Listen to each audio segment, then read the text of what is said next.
बिस्मिल्लाहिर्रहमानिर्रहीम। मैं आपका दोस्त, आपका भाई द हाइकर एपी आज अस्तौर की एक और ख़ूबसूरत वैली का विज़िट करवा रहा हूँ। 28 मई 2024 है यौम तकबीर की छुट्टी, और इस छुट्टी के दिन हमने एक डिफेंस पॉइंट ऑफ व्यू से इम्पोर्टेंट इलाके के विज़िट का फ़ैसला किया।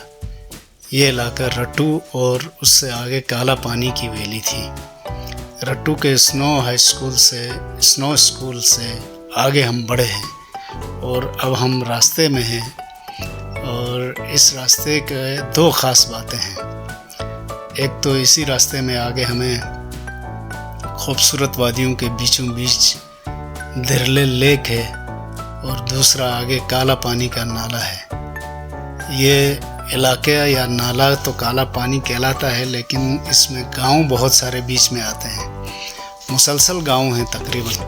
इन सब के नाम तो मुझे नहीं आते, लेकिन मैं फिर किसी वीडियो में आपको बताऊंगा कि यहाँ कैसे इलाके और किन किन कुदरती मनाजिर से आपका सामना होता है। बीचों बीच साफ़ सुथरे पानी की एक नहर बहती है, और यही नहर गालिबन काला पानी है। काला पानी क्यों कहते हैं ये तो मुझे समझ नहीं आया, क्योंकि ऐसे कोई आसार यहाँ पर मौजूद नहीं है, लेकिन नाम बहुत मशहूर है इस वैली का। हम तो सीधे रोड से जा रहे हैं, इसलिए मुकम्मल तफसील इन वैलीज़ की नहीं बता सकते। हाल बतर जिस दिन ट्रैकिंग करेंगे तो उस दिन इनकी तफसील आपके सामने रखेंगे। लेकिन फिर भी कुदरती मनाजिर से मालामाल ये खित्ता अपने दिलफरेब मनाजिर से किसी को भी अपनी तरफ खींच सकता है। अभी मई है, मई समझो इधर बहार की आमद का ऐलान है। जुलाई में ये इलाका अपने जोबन पर होता है, और उस वक्त जो भी हजरत आएंगे, बाइकर्स के लिए ख़ास तौर पर ये जन्नत से कम नहीं है। रास्ता कच्चा है, जीप अगर 4x4 हो तो बेहतर है, उसमें आप आराम से आ सकते हैं। और हर तरफ यानी जिस तरफ भी आपकी निगाह जा सकती है वहाँ जंगल, हरियाली और खूबसूरत बर्फ़पोश पहाड़ आपको नज़र आएंगे।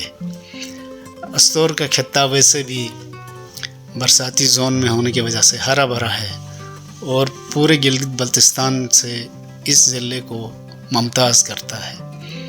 पुरसुकून कोऑपरेटिव लोग आपको मिलेंगे, और पढ़े लिखे और अनपढ़ लोग सब रवानी से उर्दू बोल सकते हैं, इसलिए यहाँ की मालूमात लेने में भी कोई दुश्वारी नहीं होगी। हम अभी दिरले लेक के बिल्कुल आगाज़ पर पहुँच चुके हैं। ये लेक दरअसल लैंड स्लाइडिंग के नतीजे में दरिया के रुकने से वजूद में आई है, और काफ़ी लंबी है। गाड़ी में हमें तकरीबन 15 मिनट लगे इसके एक एंड से दूसरे एंड तक पहुंचने में, लेकिन क्योंकि इधर कोई ख़ास शाहरा नहीं है, इसलिए इसको वो शोहरत नहीं मिली जो अताबाद लेक को मिली थी। अताबाद लेक KKH के बरलब होने की वजह से वहाँ इजी अप्रोच है, इसलिए कोई भी जाता है, लेकिन ये लेक उस रोड की सहूलत से महरूम होने की वजह से अभी इतनी पॉपुलर नहीं है, वरना ख़ूबसूरती में अताबाद लेक से कहीं ज़्यादा बेहतर ये है। यहाँ ट्राउट फिश और दीगर दरियाई मछलियाँ वाफिर तादाद में मिलती हैं। लोग लाइसेंस लेकर यहाँ फ़िशिंग कर सकते हैं, और इस लेक का नाम यहाँ जो मौजूद गांव है उसके हिसाब से पड़ा है। गांव का नाम दिरले है, और उसी से दिरले लेक का नाम पड़ गया है इसको। ये गांव की कुछ झलकियाँ हैं। ज़्यादातर गांव की आबादी ऊपर है, नीचे रोड के साथ ये छोटा सा पोर्शन है। यहाँ पर हल्की फुल्की रिफ़्रेशमेंट का भी इंतज़ाम है।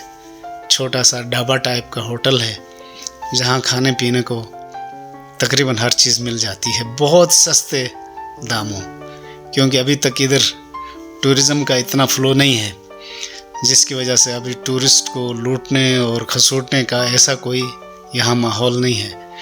बहुत मुनासिब दाम पर आपको चाय भी मिलती है, खाना भी मिलता है, और ये सब कुछ रिफ़्रेशमेंट आप करके यहाँ इस दरिया के बेसाफ पानी के किनारे बैठकर थोड़ी देर कुदरत को दाद देते हैं और अपनी मंजिल की तरफ रवां दवां होते हैं। चीड़ के जंगल से हर पहाड़ ढका हुआ है और जैसे कि मैंने कहा था कि अभी यहाँ बाहर की आमद है, इसलिए फ़िलहाल इतनी ग्रीनरी हमें नज़र नहीं आती है। और जुलाई में यहाँ का मंज़र ही कुछ और होता है। हरी भरी घास से सारे पहाड़ ढक जाते हैं और इंसान और जानवर दोनों इससे मुस्तफ़ीद होते हैं। जानवर घास खाकर और इंसान इन कुदरती मनाजिर को देखकर रूह की तस्कीन हासिल कर लेता है। दिरले गांव से आगे एक दूसरे से मुत्तसिल बेशुमार छोटे बड़े गांव आते हैं, जिनमें बुमई, घुमई, इसपे, सकमल और आखिरी जो गांव है वो चिचड़ी कहलाता है। चिचड़ी के बाद इसी रास्ते से आप आज़ाद कश्मीर भी जा सकते हैं। लेकिन दरअसल रट्टू से 2 नाले बनते हैं, एक ये काला पानी वाला है, दूसरा मीर मलिक का है। अभी अस्तोर एक्सप्रेसवे बनने वाला है, वो रट्टू तक है। रट्टू से मीर मलिक के रास्ते फिर शौंटर पास आएगा आगे और उसके थ्रू आज़ाद कश्मीर से मुत्तसिल हुआ जा सकता है। ये वैली एक तरफ से जब ये वैली इख्तिताम पजीर होती है तो उसके लेफ़्ट साइड पर कमरी टाप आता है। वहाँ से आप चाहें तो कमरी और फिर मिनीमर्ग उतर सकते हैं और अगर उसी टाप के थ्रू आप आगे जाएं तो आप तावबट पहुँचते हैं। तो ये अस्तोर का बेशतर हिस्सा आज़ाद कश्मीर के साथ मुल्हिक है, इसलिए यहाँ का मौसम, यहाँ की आबहवा और यहाँ के लोगों का रहन सहन कश्मीर के लोगों से बहुत मिलता जुलता है। अभी आप देख सकते हैं मनाजिर। यहाँ एक और चीज़ मैंने नोट की, वो ये थी कि फलदार दरख्त नहीं है। कोई भी फलदार दरख्त मुझे नज़र नहीं आया, सारे जंगली दरख्त हैं और इसीलिए फलों और सब्जियों के लिए, सब्जियां तो खैर हैं, फलों के लिए इन्हें अस्तोर हेडक्वार्टर की तरफ देखना पड़ता है। चलते चलते रास्ते में हमें एक एवलांच से वास्ता पड़ा और यहाँ से गाड़ी तो क्या ट्रैक्टर का गुजरना भी बहुत मुश्किल लगता था, क्योंकि मुस्तकिल बर्फ़ और पिघलती हुई बर्फ़ की वजह से रोड की हालत बहुत खस्ता हो चुकी थी। हमें भी अपनी गाड़ी रोककर दूसरी गाड़ियों के गुजरने के बाद फिर उसको आगे बढ़ाने का मौका मिला। और देखिए मई है और बर्फ़ के ढेर अभी तक इधर पड़े हुए हैं। ऐसे कई मनाजिर हमें रास्ते में देखने को मिलते हैं और यहाँ से यूँ समझो कि बस में अल्फाज में बयान नहीं कर सकता है, एक से बढ़कर एक खूबसूरत मंज़र है। आप खुद देखकर अंदाज़ा लगा सकते हैं कि यहाँ की खूबसूरती कैसे दावत नज़ारा देती है। यहाँ हम थोड़ी देर रुके थे और मैंने कोशिश की, ये गालिबन इसपे का गांव है और बहुत ही खूबसूरत प्यारा सा गांव है। ज़िंदगी की बुनियादी सहूलियत ना होने के बराबर है।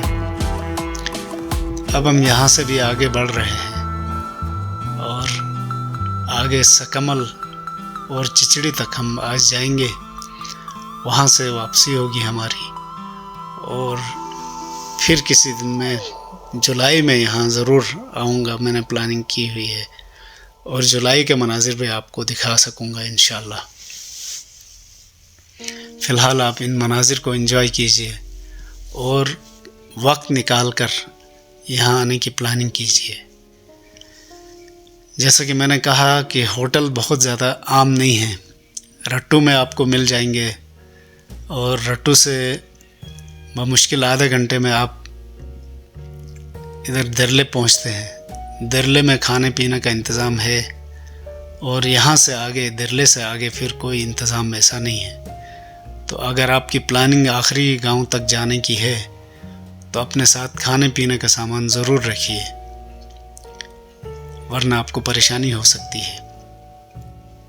بائیکر تو اکثر آتے ہیں، وہ عام طور پر اپنے لیے اپنے ساتھ انتظامات لے کر آتے ہیں۔ ابھی بھی دیکھیں آپ، ان پہاڑوں کی چوٹیاں برف سے ڈھکی ہوئی ہیں، اور ابھی بمشکل کاشتکاری یہاں شروع ہوئی ہے۔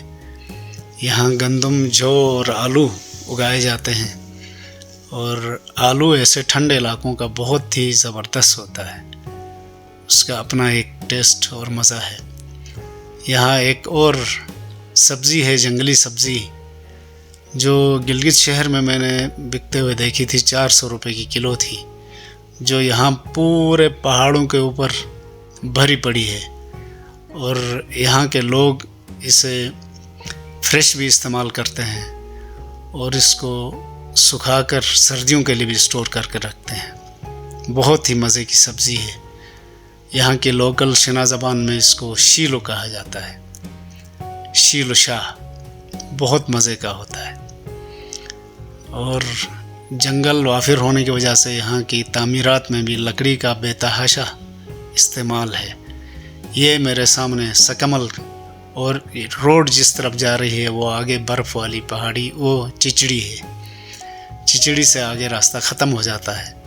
ہم نے واپسی کا سفر دوبارہ شروع کیا، اور اب ہم اس ایولانچ کے قریب پھر پہنچ گئے ہیں۔